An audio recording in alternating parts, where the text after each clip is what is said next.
الذي خلقك فسواك فعدلك। বাংলাদেশ জাতীয়তাবাদী ছাত্র দলের ইতিহাসে কুরআন তিলাওয়াতের মতো এমন চমৎকার আয়োজন এর আগে হয়তো কেউ দেখেনি।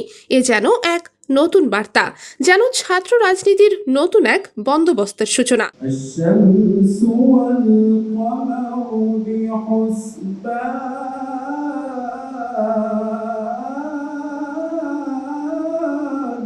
আমি অভিনন্দন জানাই, শুকরিয়া জানাই, স্বাগত জানাই যে তারা এমন একটি সুন্দর উদ্যোগ নিয়েছে। আগামীতেও আমাদের এই ধরনের কর্মসূচি অব্যাহত থাকবে ইনশাআল্লাহ। এক দলের পেছনে আরেক দলের সময় নষ্ট না করে এরকম আরও ক্রিয়েটিভ প্রোগ্রাম আর ভালো কাজের প্রতিযোগিতা দেখতে চায় দেশের মানুষ। তাই তো প্রশংসায় ভাসছেন নেট দুনিয়ায়।